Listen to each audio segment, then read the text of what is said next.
Stop! Stop!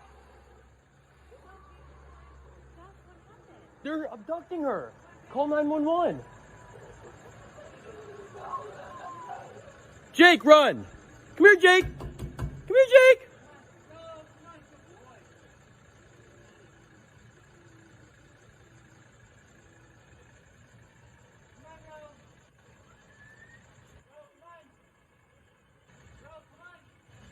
Call 911. You call 911. I'm filming! I'm filming! I'm filming! Come on, baby. Bro, come on. What kind of car is that? That's a Mercedes. Let's go. Come on. Bro, let's go. What are you doing? Why are you doing this?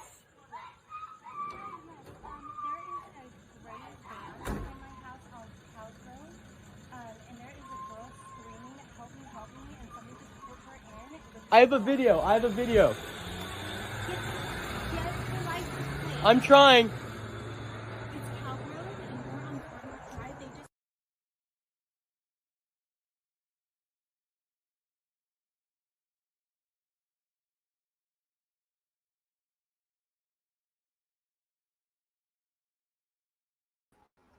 Well, this video I got from the news, and what this was an abduction, or tried to have an abduction, attempted, I guess it was an abduction in LA County, but they ended up finding the woman safe. But there was about 300,000 comments, and I bet you I looked at the first 150 or 200 comments, excuse me, and everybody said, why don't you go down there and help the girl? Why didn't you, instead of hollering at her and filming, why didn't you go down there and help her? Why didn't you try to stop it? And I'm agreement of that. Or why didn't you get the tag number? I couldn't just sit there and film the attack with her screaming and hollering.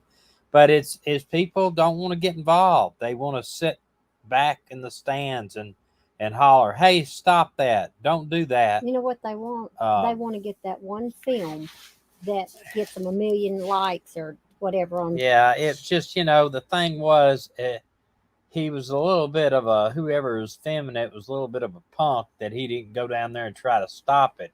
Well, he said, I'm filming this. Call 911. I filmed it. They wasted a lot of time not calling 911. And, he could have said, here, hold this camera right here. I'm going down there to see what I could do. Or he could have took off down there with the camera in his hand.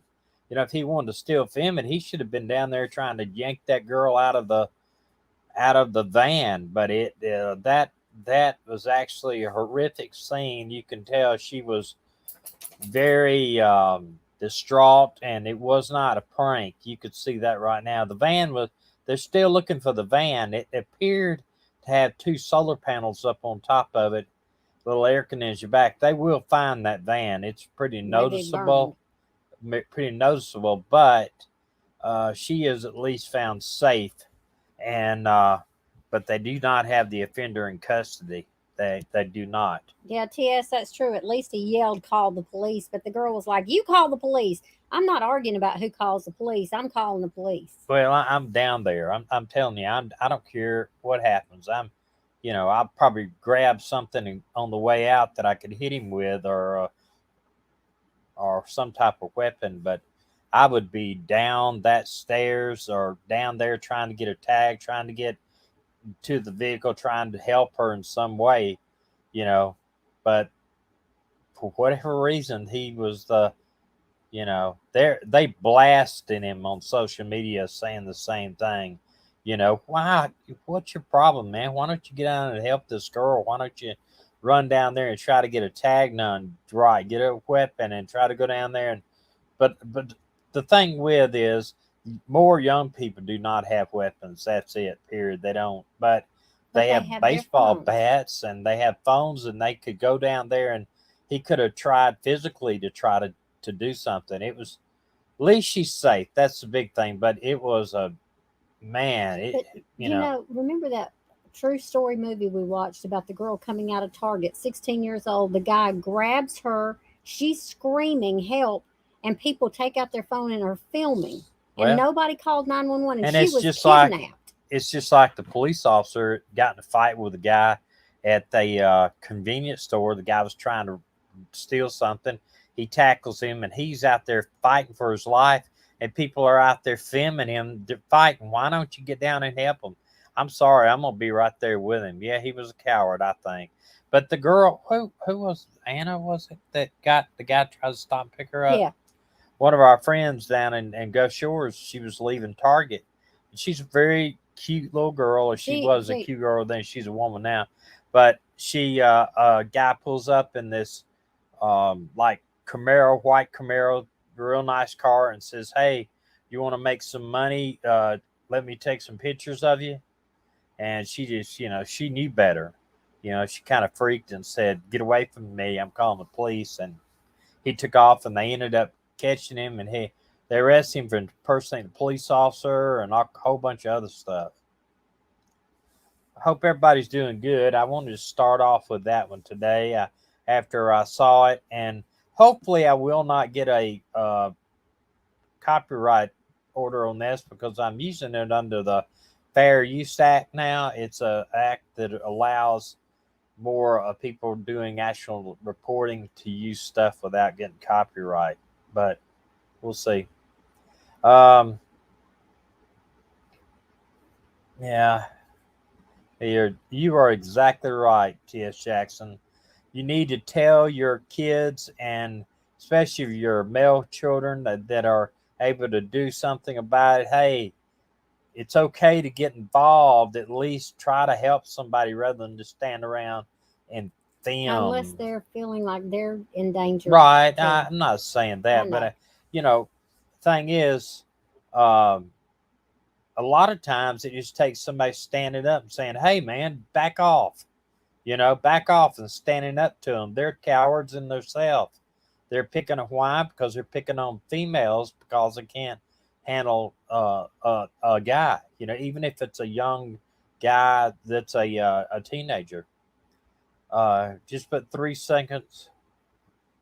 Yeah, you're right, Jesse. If you just put 3 seconds, you can put 1 second if they can find out what it is. But I, in the past, have gotten copyright strikes for putting a news report up. But under the Fair Use Act, you can do that if you are reporting this. Francis, I don't. We never. When I was in law enforcement, we were taught never to shoot a tire, and the reason why a tire, when it's rolling away, is only about 4 inches. You'll have a greater chance on gathering instead of taking the time to shoot the tire, gathering their license plate number and get on the phone and talking or try to get the police and be right there with them. You know what I mean? Try to. We're freezing tonight. I don't know why it's freezing a little bit. The weather's terrible where we're at. We're right. We had this tropical storm go right over the top of us. Hey, BS, you're right about people stopping over you in New York City.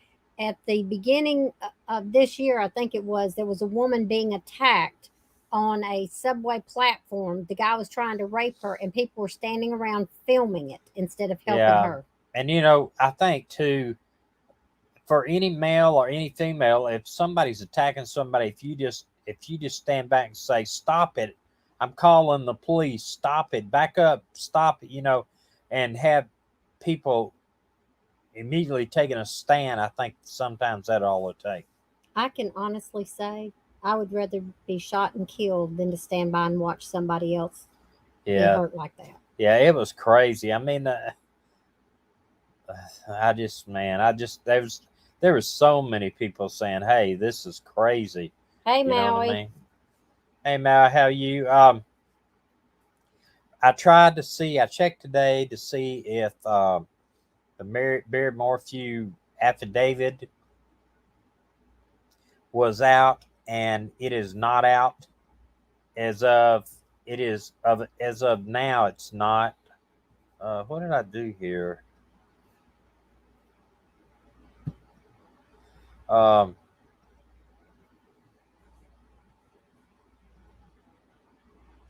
okay, I'm trying to get up here to what I did. I did something. But I checked at the Barry Morphew affidavit. It was out again. The affidavit had been unsealed, and it had not as of yet. I did check before coming on a good while today and tried to do more research on this guy, the kid here. This is the one from Fruitland, Idaho. He is still missing. Um, they are still saying to check your cars, your refrigerators, your outbuildings. That's fine. But I think personally that he has been abducted. I don't find any evidence.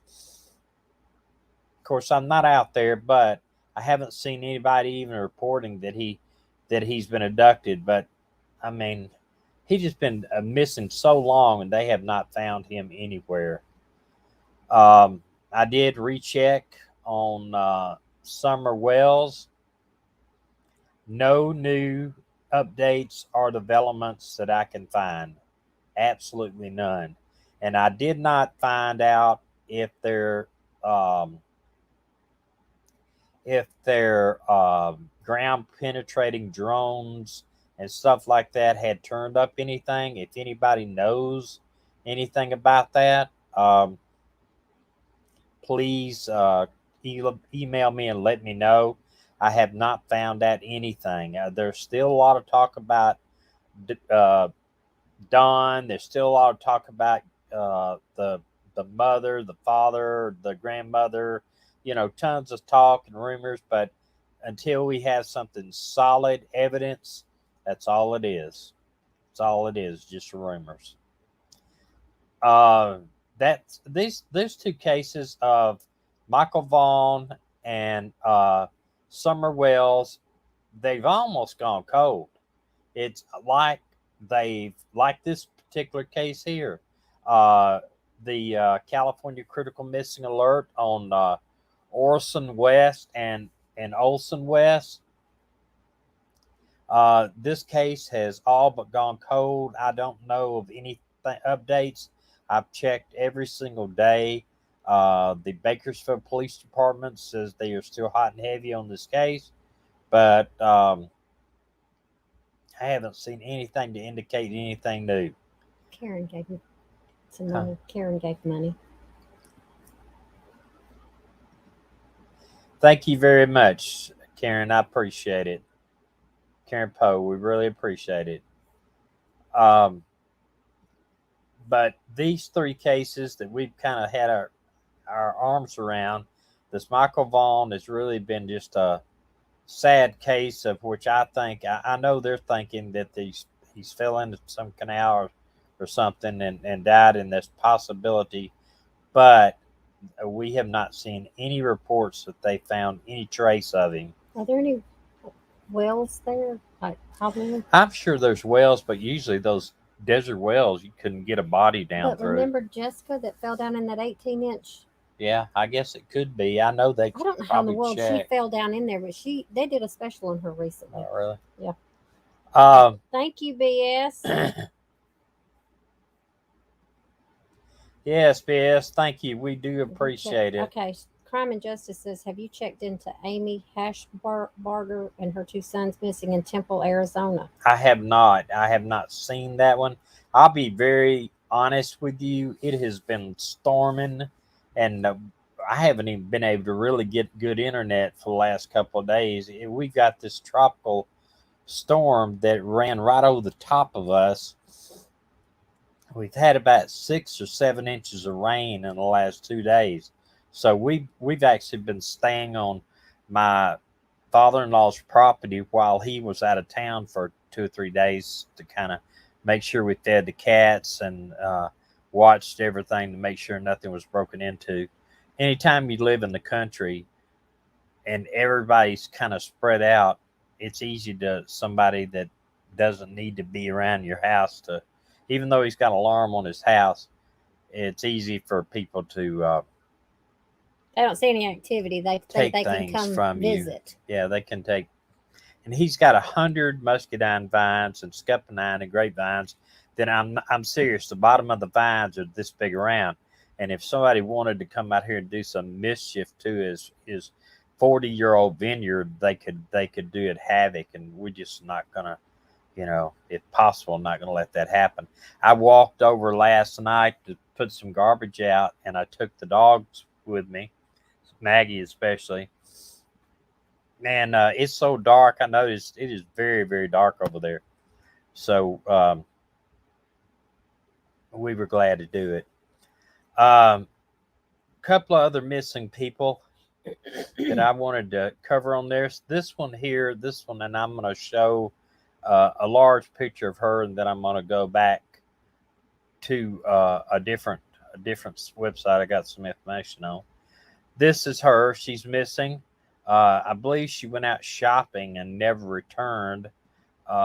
This is a picture actually of her and an update to go along with it. Update: through an investigation, they discovered that Jane was at a bike shop August the 5th, 4 days prior to her disappearance.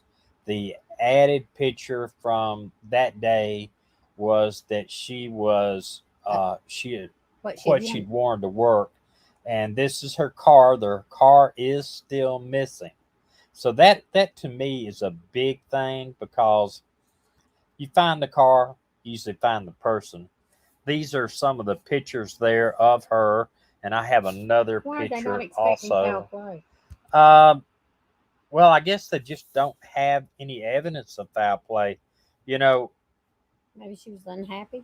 Decided or disappear. maybe they think she disappeared, ran off. This was they checked even on Google Earth to find some trails where she might have walked off from. But this is a picture of her walking through the bike shop, and then there's some narratives here on this.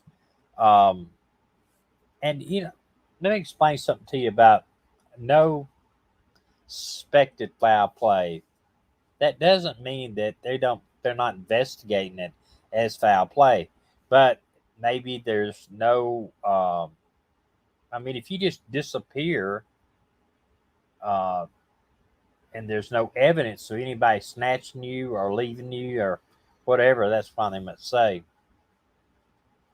And this one also is actually, I believe, in Denmark. It is.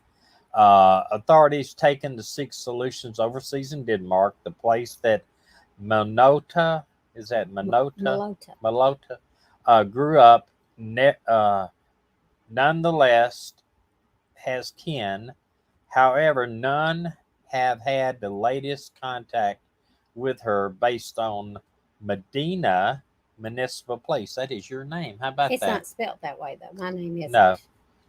Um, Now we have consulted hospitals and airways. It's hard to read because that's the way they write us so much different. There is no exercise involving Jane. The company stated in an official Facebook webpage, um, like they maybe did something. I don't know. I really feel powerless. The Warren Minota. Milota. Okay. Advised News 5 Cleveland. I want to search out my spouse. I guess that's his wife. Right, yeah. Yes, that's one factor. I want to search out my spouse, even when she calls and says she's nice. What? That may be Said, nice. I simply want to search her out. Authorities say Milota is 5 foot 5 inches tall, weighs 140 kilos, and has blonde hair and hazel eyes. She can be recognized by two tattoos: Papa Smurf with a soccer ball on one calf and a butterfly on the opposite. We're scared. We're nervous. Her. We wish her again. We miss her a lot. Milota's co-worker Angela Cole that Akron advised the Akron Beacon Journal. It was very troublesome to me. I got up questioning Jane, are you coming again right after this moment? it's hard. Yeah, this is weird the way they write. Her 26-year-old son is questioning the identical factors based on Jane's husband. He simply thinks house. Mother isn't house, so it is an excellent place to be proper till now. We determined this out. That is a crazy. I don't know. I don't. Yeah, it's crazy the way they write. But basically, what they're saying is that she went out possibly shopping and did not return. Um, but it's hard for me to read that. I guess that maybe someone from England can can read that. Let me go back up to this and make sure that I'm right on this.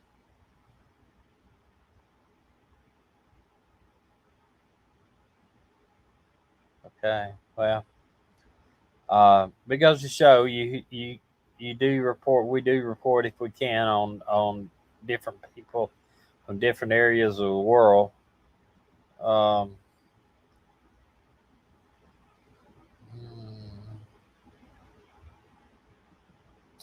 uh, Also overseas. Let me cut this banner off. I didn't mean to do that anyway. Roman Anderson was last seen on a train in Sunnydale Rail Station, Coatbridge, at 1 a.m. on Sunday, August the 29th. And they think this is in Scotland. They think he might be headed for Glasgow, Scotland. And I did not get any type of date of birth other than he is 14 years old. Now, I don't know if that is an age that people travel over there, a young age that would be how strange would it be? Like up here, it would be very very strange to see a 14-year-old kid walk, get in a bus at a bus station or a train. The one thing about Europe, I had friends that were stationed in Europe in the army, and he said when you live in Europe, it's like living in a state. Say you live in Atlanta or you live in Chicago, where it wouldn't be nothing to jump on the train in Chicago and go to Milwaukee or go to Cleveland or Atlanta. It wouldn't be nothing to go to Birmingham or go to Savannah or go up to Knoxville. It's the same way with, say, if you're in England, it's not that big a deal to cross the border into Scotland or travel to Italy or travel to Paris, because these countries, even though you have to cross the border and show a passport, it's almost like us traveling from state to state. When they were in the army over there, or he was actually in the Air Force, I believe it was the Air Force. They traveled on all over Europe, and it was like they go out on their off day and maybe travel in two or three countries in a weekend. And for me, that would be crazy. I would just think that would be very very hard. But apparently, when you live in Europe, you can do that. Everything's kind of close knit. And we apologize for the freezing of our screen tonight. We are still having pretty rainstorms up here from Tropical Storm Ida. It's actually a tropical depression here. It's like winds blowing about 25 miles an hour. It's rained all day long. So that's where our internet thing. I was looking up at my internet. It is flashing, but still, that is a problem. What? Our buddy from Boaz said he just went and held his first grandchild, and now he's got another one on the way. Oh my goodness, great. Another missing person I wanted to cover was these two here. The girl came up missing first, and I think is about this missing person. The girl is 26 and the guy's 23. Now, if they thought it was just a ran off to get married, maybe ran off to go. I mean, why do you report somebody missing if they're 26 and 23 unless something else is going on? And I really didn't gather that from reading anything about this. And I will punch up a to read about. And I want to discuss a little bit about the Morphew case again at the end of this video. And I do want to talk about some other reports that I've read about that I thought was pretty interesting. All right, it says here that this is Kansas City, Missouri. Independence police are asking your help in finding 26-year-old the girl there, and my little let me go back to that. Lexee M. Beckett, 26. Zachary T. Daniels, 23. Her boyfriend. Police say that Lexee and Brackett had not had contact with her family since August the 12th. Authorities say Lexee is known to use her sister's names Hunter and Morgan. Now, see, if they were talking about a juvenile, I would say, okay, well, the runaways. But it's like I said before, it's not against the law to go missing yourself, as long as you're not trying to defraud anyone. Um, if you want to vanish off the face of the earth, that is your choice. As long as you're doing it of your own free will and you're not trying to break the law and doing it. Authorities said Lexee is known to use her sister's names. I don't know why she would do that. She's old enough to disappear on her own. Lexee's known to stay anywhere from Worlds of Fun in Harrisonville. On Tuesday, police said they were also looking for Zachary T. Daniels, 23. He was reported to be uh, Beckett's boyfriend. Investigators said Daniel's father reached out to police after finding out about Beckett's disappearance. He told police that Daniels has not been in contact with his father since July 27th, and no one, to his father's knowledge, has been able to contact Zachary since. Anyone with information about these two are asked to call the police. Well, that's fine, but uh, we got a cat. Well, I'm sorry, we got a cat's tail. Our cat's right up here in our lap right now. I'll put the chair. You can get on back. Okay, come on. Our cat's been real needy today. I've noticed that. See, He wait. no, you didn't get him. Oh, no, I can't get him. Come here, baby. Come here. I think His got eyes. Yeah. He's had allergies. He's been sneezing like crazy, It's okay. and our dog has too. They're like they got allergies or something. And his eyes have been running. We've been wiping his eyes. But you can see him there. He's solid black, so he's kind of hard to see. Yep, I got some pretty eyes. But he does have some pretty eyes. He's been laying all over me today. He laid right up against me after I was laying in the bed earlier. Took me a little afternoon rain nap. But anyway, I don't understand. I guess I know, if say my son, he's 31, he disappears and I haven't seen him in 3 or 4 weeks. Yes, I can report him missing as a welfare concern, where if the police stop him, say in Colorado, and they check him out as a welfare concern, they have alert. You have alert through NCIC. It's a national crime information computer, and a police officer run his tag, and it would pop up welfare concern, subject missing person welfare concern. What I would do is stop them and say, hey, this is so and so, officer so and so. We've had this alert on the computer that you are a welfare concern, that you're missing, and then it would explain a lot over the computer. And then at that time, I would call wherever he was, like if he's Nashville, if I was in Colorado, call Nashville and say, hey, give the name, and he appears to be fine. Mentally, he's fine. He says that he will be in contact with his parents soon. Okay, That's all you can do. Beach Bum wants to know, how long do you have to wait, though? Not weeks, hopefully. No, listen, you don't have to wait 24 hours.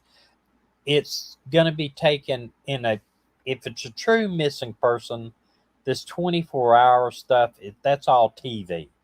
I'm telling you, it's all TV. If you say your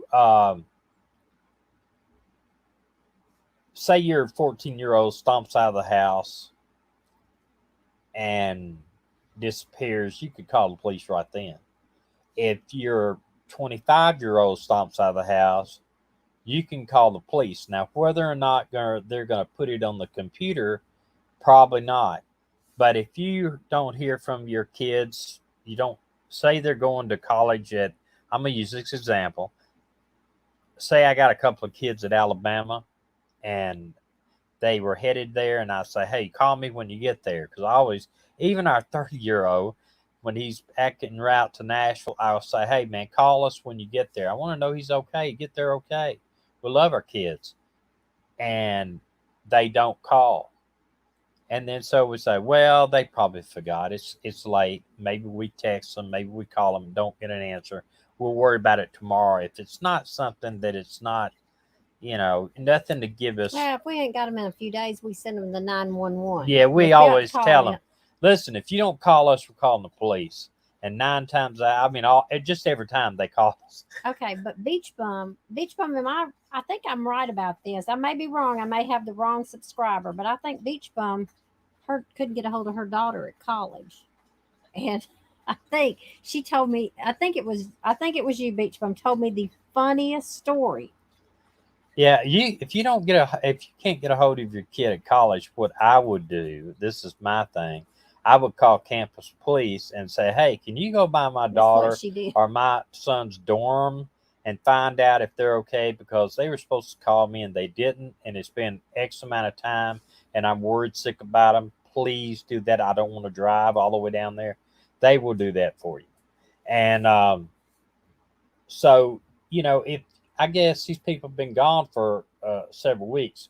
If you don't hear from your child or you don't hear from somebody usually in contact with you after a couple of days, like say it's been a week, yeah, the police should put out it's all about how you articulate the problem.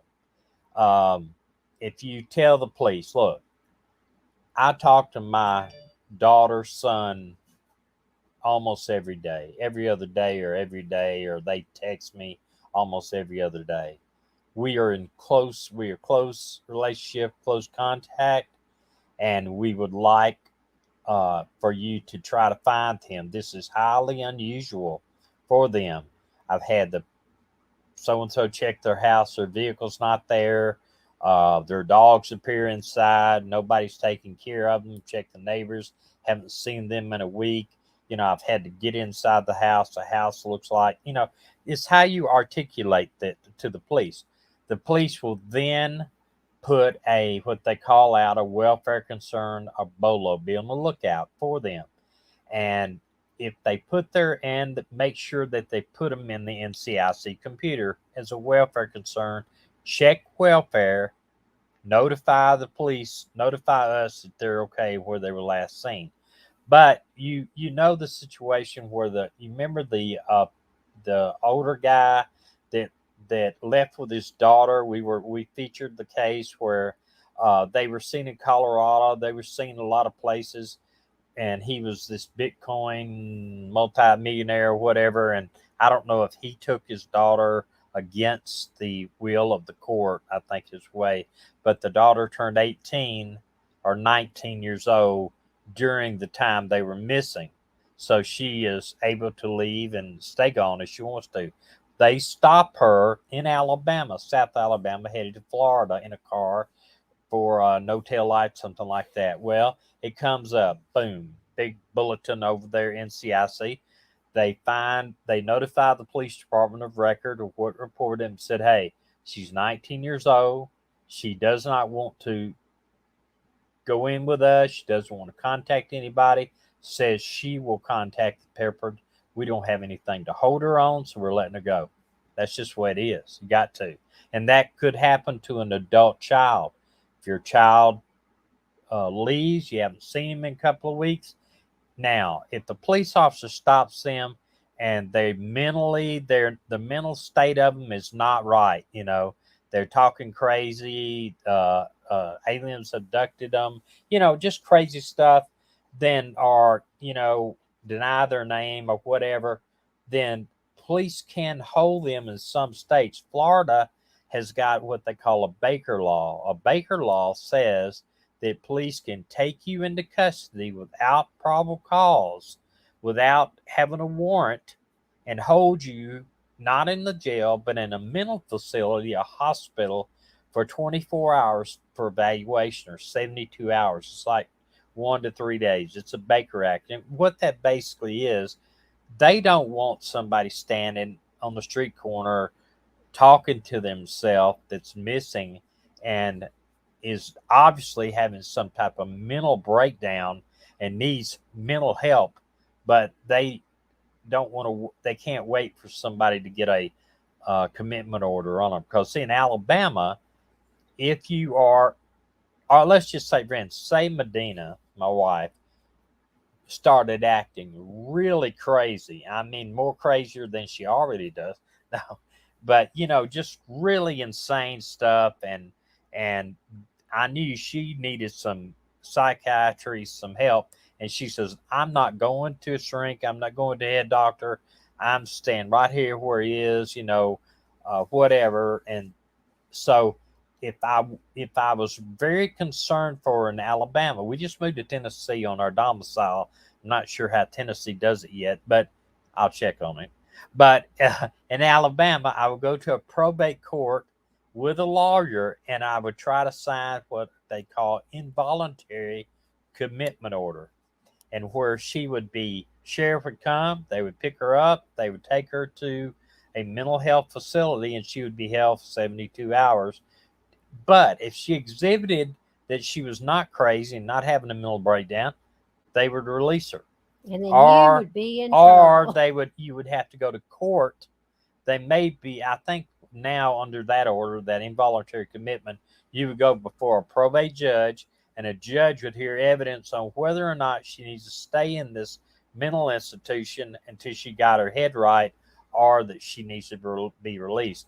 And the thing is, judges don't like to take anybody's liberty, and to be free and to be out here and act the way you want. Just because you believe, I mean, you've seen all kinds of people. People went down to Jonestown, people did all this kind of stuff. That, even though I would consider that crazy, that's not crazy by the court. Crazy, mentally ill by the court basically says, and I'm not a lawyer, so I can't tell you exactly what it says, but my understanding of it is, my opinion and understanding is that if to judge you mentally ill, you've got to be, one, not able to take care of yourself, feed yourself, clothe yourself, and not understanding reality. Be basically out of reality. Okay, can I tell you? Mm-hmm. If you decide to have me committed, you better make sure they keep me, because if they don't, you don't be able to sleep or eat here. Well, You'd be worried about you would it. not be. I would not do that unless you were like Crazy. crazy. I mean, you remember your family. Hey. I mean, they had to for 24 hours. Remember? Uh-uh. You don't remember that? Yeah. You know what I'm talking about? Mm-hmm. Okay. Well, let's talk about. Beach Bum says sleep with your eyes open. Yeah, sleep one eye open. Yeah. Yeah, somebody mentioned a Maine Coon cat. Yeah, I would love to have one. Although, I'll be honest with you, they are not much bigger than the cat we have right now. Moses is. Hello from Greenwood, Indiana. Hello, Indiana. Hello, Indiana. And they got a black cat. Oh, really? Or Moses actually, he's right like here. 20-something pounds right now. Look here. He decided to get up here and photobomb tonight. He's a good cat. He is a good cat. He's a real personable cat. He occasionally does not like me being on the computer though, and he'll crawl right up here on my chest between me and the computer and just lay down. Can't see it. I mean, it's impossible. And I was doing some editing for our other channel, the 1 Million Mile Road Trip, and I actually have been editing all yesterday because it's raining, and all today. I got probably about 16 hours on the computer editing 2 videos, and he finally got tired of me being on the computer and hopped up here on my chest and didn't want me to do that. I had to pay attention to the cat for a while. I don't know how to say your name, Ro. I have, I've never called them prophetic dreams, but I call them God dreams, dreams that you remember. And it is awesome that God gives us those dreams. I had many of them when we were adopting our daughter. I would see her running at me and wrapping her arms around me and loving on me. And um, yeah, so yeah, God does speak to us in dreams. He gives us dreams and visions, and He says that we can ask for them. And I ask for dreams from God all the time. You know what's weird is I've never had one. I haven't had what she calls God dream. My dreams are insane dreams. Like I dreamed every cop in the world, a retired cop in the world, always dreams cop dreams. I call them. You know where somebody's chasing you. When you pull out your gun and the barrel will go, brrr, or when you shoot your gun, the bullet goes out the barrel and falls on the ground. It's just crazy dreams like that. I've dreamed of that tons of times. I've dreamed about working back in law enforcement tons of times. It's just I've never had those really pathetic dreams. I would love to have one sometime, but I don't. Well, tell God. Lake Superior says you should keep a dream journal. I do. I have 14 journals full for my children. I'm on my 15th one. And in the back of every one of the journals is the dreams. God even gave me a poem one night. Um, and if y'all want to hear it at the end, I will share it with you. It was one that made me mad. And also, we are going to show you some pictures. If you hang around to the end of the broadcast here, we've got a couple of pictures. One, a young picture of Medina that I took with my camera, developed it in my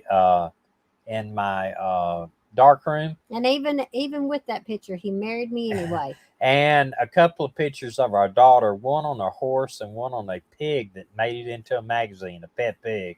It's actually a wild pig. But anyway, we'll show that just at the end of this. But I did want to cover something. I did go back and watch some reports on the Barry Morphew hearing, and a couple of things that I did not catch in the Lauren Sharp tweets was that one of the FBI agents was talking on the stand, and he said that about 3 o'clock in the morning before Suzanne was reporting missing, that Barry's phone pinged at around the house at 3:30 a.m. and his truck door on his car, I guess his truck computer reported that his truck door was open for extended period of time and closed, open and closed. And then later on the way up to Bloomfield, he supposedly was on video at several places dropping off large pieces. Now, I thought it was small pieces of stuff in several dumpsters, but apparently it was larger pieces of trash or something in the dumpster. So it makes me wonder if he killed and dismembered Suzanne. You know, you would hate to think that he would do that, but he was a hunter or is a hunter, and he has butchered elk and deer and all this other type of stuff. And he is a sick enough individual, in my opinion, that he could have butchered, basically, and the only way to put it, butchered Suzanne with, uh, and I hate this sounds so heartless, but it would take somebody heartless to do this. But basically, they would field dress her. He would take her legs off and her arms off and the rest of her body, and he would dispose of these in these dumpsters. Now, he's taken a big chance on somebody going out to the dumpster and throwing something away and seeing this, smelling the body. But you got to understand, he had a chlorine smell when he got to the motel, strong chlorine smell. So he may have wrapped her body parts in cloth or chlorine type stuff where they could be the smell would at least be hidden until he get to throw these big pieces of disposable bone and all this in these trash bins around on the way to Bloomfield. So I mean, why would you be throwing stuff away in the trash cans unless you were trying to hide it, especially four or five four or five different locations. If you're just wanting to throw stuff out, you're not going to throw it in four or five different locations. You're going to throw it, but if you're hiding it, you're going to try to, you know, you've seen the people. They take their phones, they break them in half. They take their SIMS card and you throw it in the river. You take the phone and you throw it over here in this part of the area. So, I'm sure that Maui said he was that's seen at McDonald's shoving the trash down. yeah, and there's a lot of different places that he went on these big trash cans, and then when you throw in the fact that his the chlorine smell was so strong when he got back to the motel, that say it. Now I didn't read the size of the trash and all that into it in their first hearing. So apparently there was a lot of stuff that Lauren only covered the highlights. So I really would love to see that whole prelim from start to finish in its entirety in the courtroom. And I wish they had done that. I wish they'd recorded it, even if they, I understand the reason why that they didn't let it be a on camera and on film, but they could go ahead and record it and release it later on, like today or a week later when um, people, and you could take the comments and say no comments. You could do all that, but it would at least let all of us look at it and examine for ourselves how our witnesses on the stand, how they talk, their mannerisms. You can tell if somebody, in my opinion, I can tell if somebody's lying. Put it this way, I can pretty much tell. I'm not a human lie detector, but I can pretty much tell how somebody's lying by their demeanor on the stand.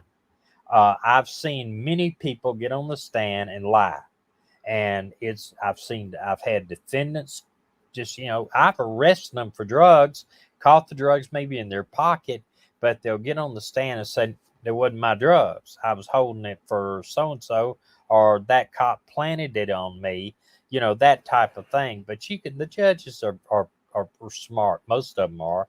And the officer sits back, and I'm sitting at the state's table. So if something's said, I can reach over and whisper to the district attorney or write him a note and hand it to him so he can take full advantage of somebody trying to lie on the stand.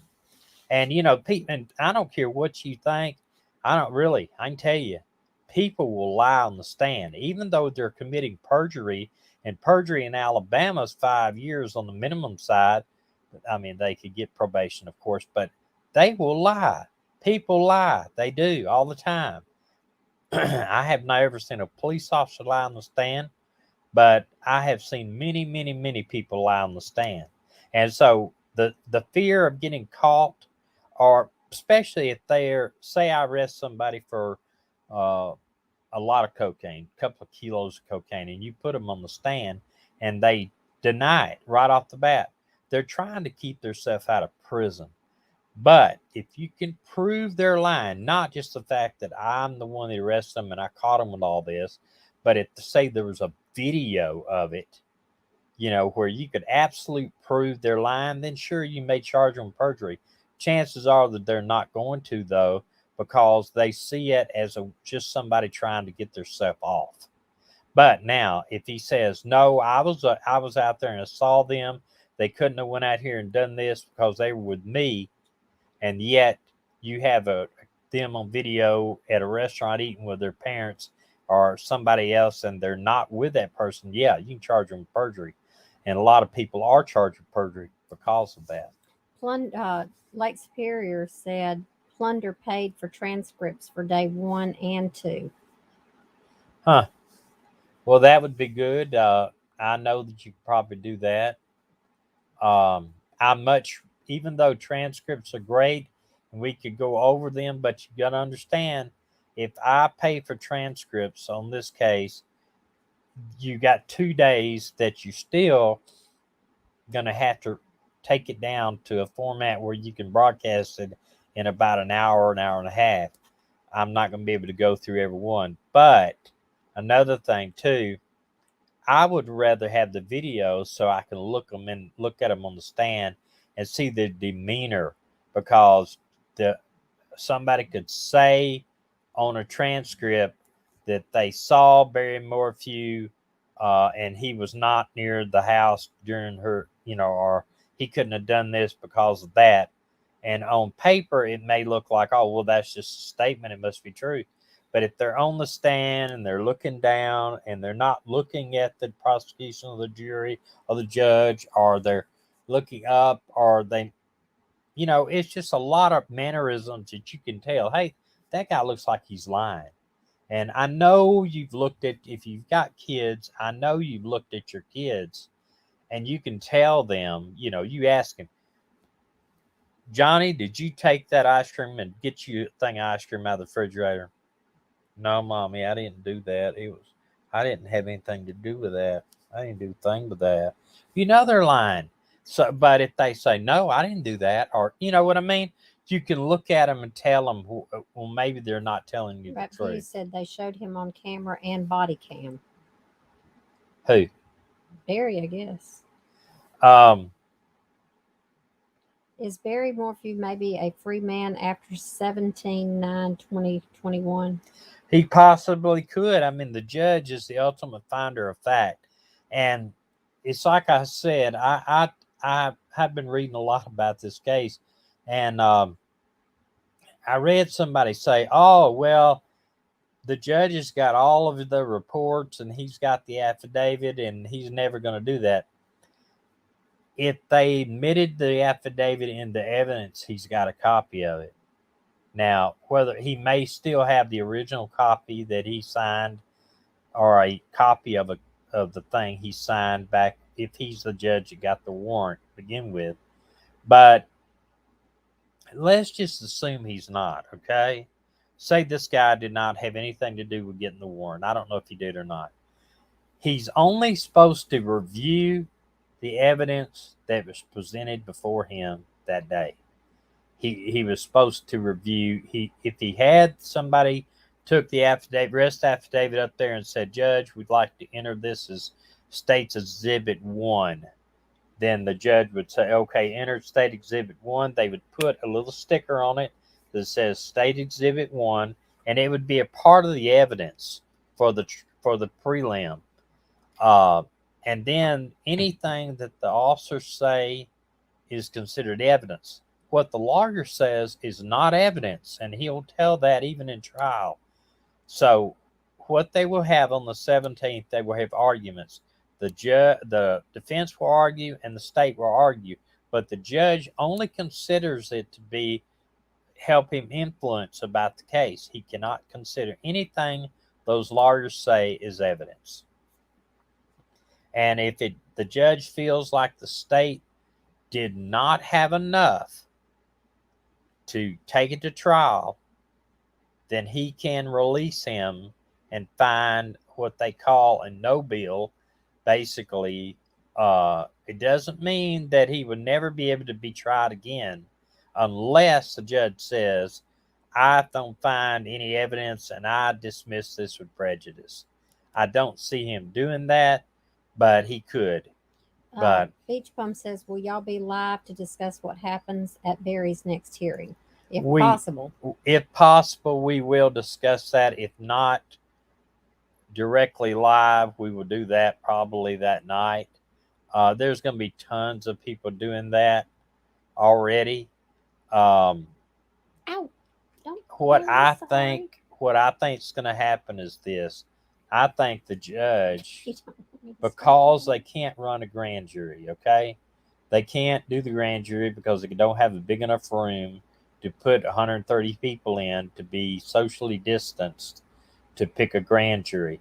Apparently, in Colorado or other states, your grand jury is picked from a great big room full of it. The way they do in Alabama, they'll pick 100 to 200 people for a jury pool. And out of that jury pool, juries will be struck all week for different trials. And out of that pool, they'll pick 19 people. I think how they do it is like with a fishbowl type thing. They'll pour it in a thing and pick a name out because they don't. The lawyers can't recommend any of them. The district attorney cannot recommend any of them. But I personally have seen police officers sit on the grand jury, and so that's not to say they can't be struck from the grand jury. So I think it's just kind of pulled out of a hat. But they do it different in Colorado. But personally, I think he will bind it over trial because he has no way to send it to a grand jury. That's just my opinion. If he finds any finder of fact that there was probable cause to do that. I mean, he doesn't have to establish beyond a reasonable doubt. That is trial evidence. But he has to establish that there is enough to take to trial under probable cause, not reasonable suspicion. Oh, there's a lot of circumstantial evidence, so he must be guilty. No, a judge is a finder of fact, so he can only consider, like I say this again, he can only consider what the DA presents to him and the defense presents to him. That's the only thing he can consider. If they submit the affidavit for evidence, he can look at the affidavit again. He's not supposed to look at the affidavit without it being presented into evidence. Say there was a gun involved and they had seized the gun. If the gun had never been admitted to evidence, he could consider direct testimony from a police officer or the defense witness, but he could never look at the gun because the gun had not admitted into evidence. Do y'all understand that? I mean, I know it's kind of penny ante. A lot of people say, well, why should they have to? Because that's the rule of law. You can't judge somebody can't be railroaded into a case, even though in my opinion, there's a lot of circumstantial evidence against Barry, and I think probably he will be sent to trial. However, I didn't see a lot in Lauren's report tweets that it would have ever be sent to trial in Alabama. That case would have never made it past the court, the prelim. But now that I went back and read some of the other reports where, yes, the FBI said this, yes, it's a lot of circumstantial evidence.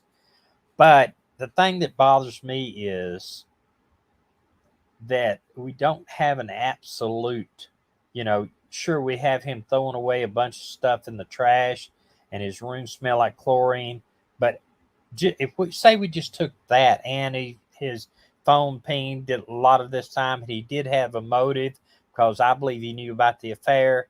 It's a lot of circumstantial, but there's no evidence that like her body was found. It's hard. It's going to be hard to try him without a body. It's just the way it is, but it can be done. There's no evidence that anybody saw him or a body part was discovered. There's no evidence no testimony. So it's going to be a circumstantial case, which is very hard to prove. So I hope the judge will at least let the trial court hear the evidence and decide. And I think a lot more will come out in trial. However, I don't think they held off of presenting something at the prelim just because they want to wait to trial to present it. I don't think so, because the defense gets discovery anyway. They get a list of your witnesses. They get everything you got to present it. If you hide something, they can get the case thrown out. So, you just don't realize the amount of evidence that any evidence the state has to share with the defense. It's, to me, that's never been fair, but that's the law.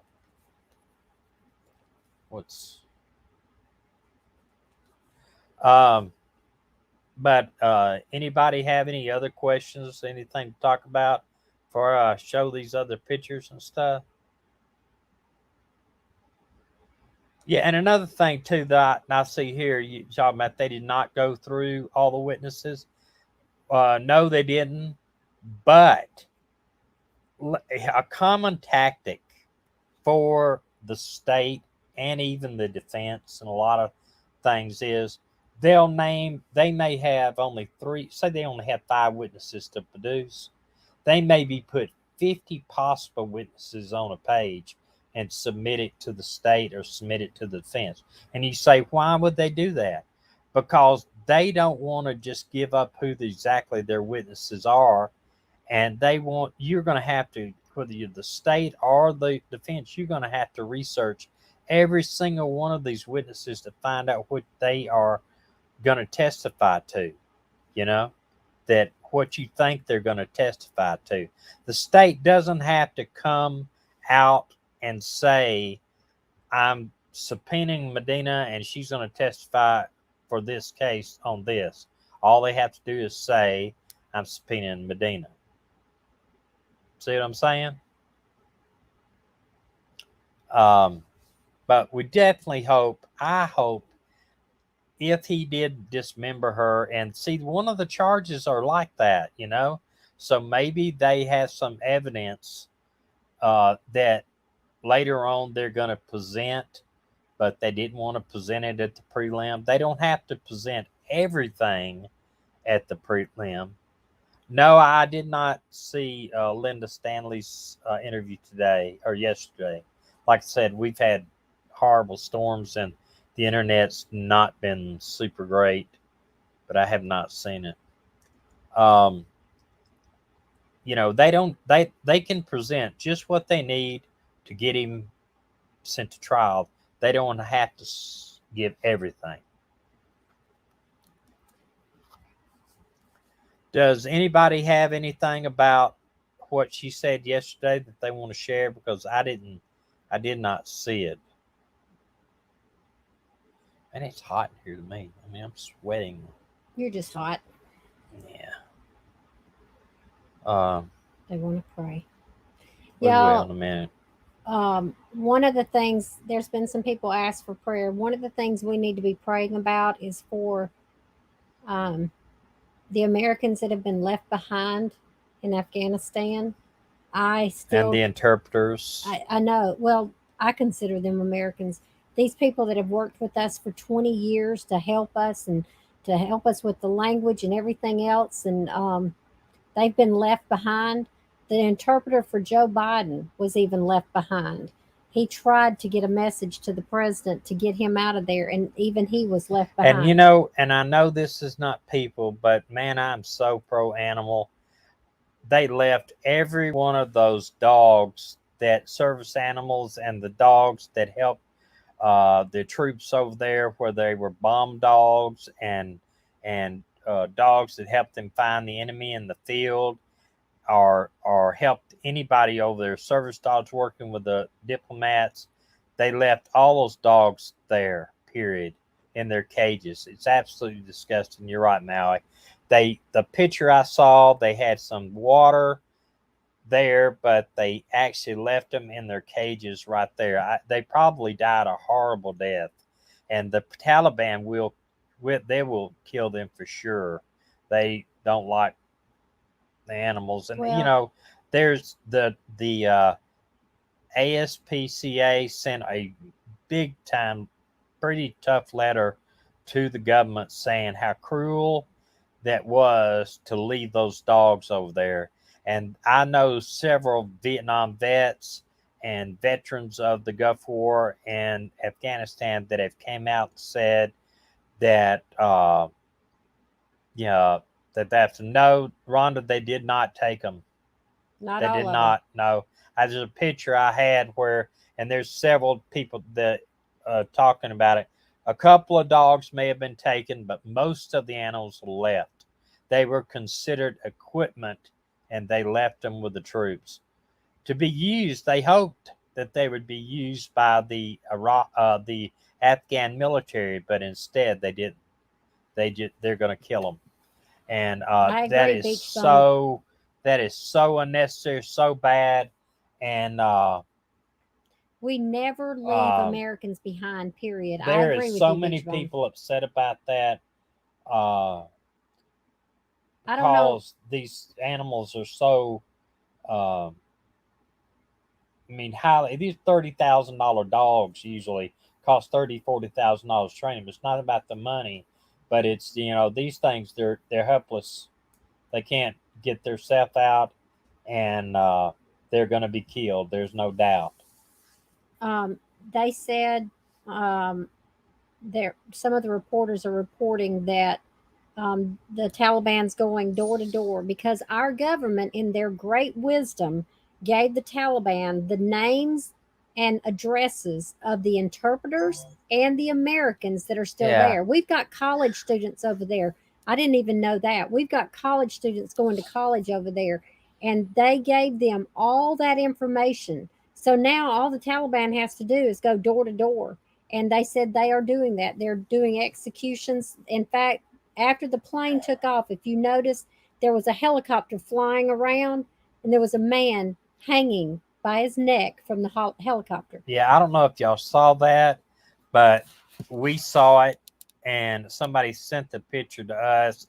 I don't suspect they would have it on the out in the open because it's pretty gruesome.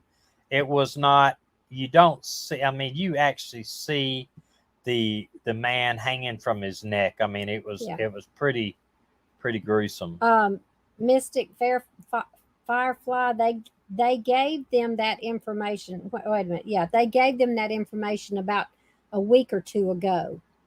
Supposedly to help them the Taliban helped them get to the airport. They trusted people that flew 2 airplanes into our towers and killed over 3,000 Americans to help rescue other Americans. Does that sound right?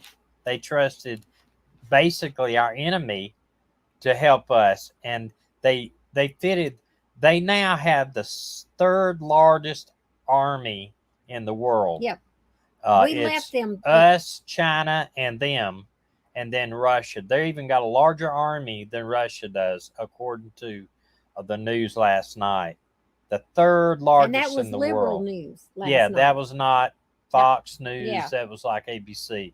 So, the 3rd largest army in the world as far as equipment goes. They gave them like 400-something thousand rifles, and they got planes, helicopters, everything. And you say, well, they're not going to learn how to fly helicopters, but there's already people flying them. Y'all, it is, I can't even fathom how anybody in America, how an American citizen is okay with this. I don't understand why Nancy Pelosi and all of them didn't stop this. We did not talk politics on here. Okay. It doesn't matter. It's the Republicans and the Democrats. Both of them are so wrong. We've left Americans behind to be beheaded on national TV. You wait and see. They're going to take advantage of this, especially since we gave them the addresses. They could hit the homeland again, too. I mean, that's why we went over there to start with, is to stop attacks on the homeland. But they will hit the homeland again, probably. All right, let me show you a couple of pictures, then we are probably going to pray for help. This is Mindy, our daughter, back when she was little and before we had our yard landscaped. She is sitting on her horse that she had. I think it was named Montana, the horse's name was. And she would ride that horse bareback all the time. And she absolutely loved that horse. Okay. And this is Medina. And he married me anyway. I married her anyway. I took a black and white picture of her on the beach. She was posing as a monster, I think. But anyway. I was tired of getting my picture made that day. Maybe. Anyway, that was when she had long hair. She's I think it's a pretty good picture. Uh, If you say and so. this one was a pig, a wild pig that was at my father-in-law's house, and my daughter's riding this pig, and this one was in a magazine. It appeared in a farm magazine when we lived up in Tennessee before. She is sitting on the top of this pig, and there's a feather on the back of the pig that was put there by my father-in-law. And this is a wild pig. You can see the snout is real long. That tells it's a wild pig. Wild pig, but the pig was tame, if that doesn't make any sense. It wasn't a pig that you would kill and cook for bacon. It was a wild pig that they had tamed, if that makes any sense. Okay. All right, Dina. If you want to say a prayer. Anyone who does not want to hear a prayer, that's fine. We don't force our religion on anyone. If you want to stay, stay. If you don't, it's okay. Also, if you did not see the first part of this live stream, we showed a attempted or a abduction in Los Angeles that was caught on film, and I would wait till after this video post and go back and watch the first 3-4 minutes that we posted from where this girl was abducted. And then I want to know on Thursday what y'all think this guy could have done better that called this in about this abduction, and let me know next on Thursday about it. Okay, well, I'm gonna let Dina say a prayer, and then I want to show you something. This is a little thing that we got on some of our websites to encourage you to go over and subscribe to the 1 Million Mile Road Trip and come share our trip 1 mile at a time. And we've got, if you want to go over to it and subscribe, I sure would appreciate it. We're even going to start having some advertising out there, trying to build up our social media presence for the other YouTube channel. Okay, Dana, take it away. Father, we come to you right now, and God, we humbly bow ourselves before you, and we ask, God, if there is anything in our lives that would keep you from hearing our prayers, God, I pray in Jesus' name you will forgive us, bring it to our memory, let us confess it, and forgive us for our sins, God, because we don't want anything between us and you. God, I pray right now for our military. God, our soldiers that are here, they're suffering flashbacks from PTSD, God, from being over there and all the things that are going on. And now knowing that our soldiers that our American people are being left behind, God, I know it's tearing them up. And God, I just pray that you will just bring peace to their hearts. God, we lose so many soldiers a day to suicide, and we don't need to lose any more. God, please do not let the enemy win. God, for those that are left behind in Afghanistan, I ask, God, that just like in Psalms 91, that you covered them with your wings, and you bring them in, God, cover them so the enemy cannot even see them, can't find them. And God, if the enemy does find them, I pray, God, that you will give them the grace they need to stand firm. I understand that the church is growing by numbers over there right now. They know what's going on, and the church does grow during persecution. God, just please help these people, not just the Americans left behind, not just the interpreters, but God, the innocent men, women, and children, they're being just demolished in that area. God, I pray that you would just, even now, just begin to push back the Taliban. God, your warriors are so much stronger than anything we have on earth. And I pray, God, that your angels of war will go down and put a hedge of protection around those that belong to you. And God, those that are coming to you during these times, God, protect them. God, there's so many animals left behind. God, I don't understand how anybody could hurt anything that is living and taking a breath. I don't understand that, God. And I just ask, God, that even now you begin to just put a hedge around us. God, those of us that love you, God, and those that don't know you yet, but that are coming to you, Father, there are many times that I look up into heaven and I say, God, when is Jesus coming back? Because I can't imagine it getting worse, and yet every day it gets worse. And so, Father, we just come to you, God, the children that are missing, these children that we've highlighted, the women and the men that are highlighted, God, that are missing. God, we don't know where they're going. God, we don't know what's going on, but you do. God, your word says in Psalms 139 that you know every day we're going to live, every word we're going to say, every thought we're going to have. You have numbered the hairs on our head. God, you created us in our mother's womb. You know everything.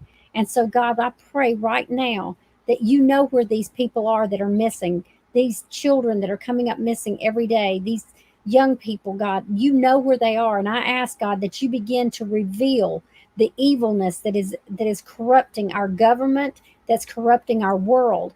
And God, I pray, just like you did in Israel's time, when you lifted up the skirts of Israel and you exposed their sin, God, I pray that you will do that right now in our country. Begin in Washington, D.C. Lord, if you normally begin in the church. If it needs to start in the church, lift up the skirts of the church and reveal the sin that is there, because we know there's sin everywhere, God. Lift up the skirts and reveal the sin. Let your light flood in, God, because when your light comes in, darkness has to flee. God, we know that in the end, this is not even a battle, that Jesus is going to totally destroy the demons of hell and Satan. We know that. But God, in the meantime, so many are suffering. And we need a joy that comes down deep inside, not happiness, God, because that's just on top. But we need the joy of knowing that no matter what happens, you've got us, that nothing can come to us that has not come through the Father's hands. Everything is Father filtered. And God, if it's been filtered through the Father's hands, then we know that He's given us the grace and the mercy to stand and to stand firm. And that's all He asks us to do. God, when you told us to put on the full armor of God, the breastplate of righteousness, the belt of truth, the feet shod with peace, the sword of the Spirit, which is the word of God, and the helmet of salvation. When we look at that armor, God, we know there is nothing protecting our backside. Nothing, God. So we're not to turn and run. We are to stand firm and fight the enemy. And so, God, I pray right now that we as a group will stand and fight the enemy. And God, we will not give up ground. We will not be depressed. We will not get sick over this, but God, we will begin to praise you for what you're going to do. God, the world is about to see what our God can do. And we are so thankful for that. God, I just pray that you will be with us, guide us, and direct us on everything we say and everything we do. And God, let it bring honor and glory to you and your Son. In Jesus' name, amen. Thank you for being with us today. We love y'all, and I don't know what happened here, but this is a copy of the thing we put out occasionally to join. We would love for you to go over and join our 1 million mile road trip, and see if we can build up our following. We're at about 600 and change over there, and we would love to be able to cross over the 1,000 mark. But it's all up to y'all. It's not up to me. So hope you have a great night. We absolutely love y'all, and we hope to see you on Thursday. Is that right? Today's Tuesday? Today is Tuesday. We'll Okay, see you on so Thursday. see you on Thursday night at 7 o'clock Central. Thank y'all for joining us tonight and for checking in with our channel. Thank you for joining us on our journey on the other channel. We really do think of y'all as a family. We love you. Good night. Night.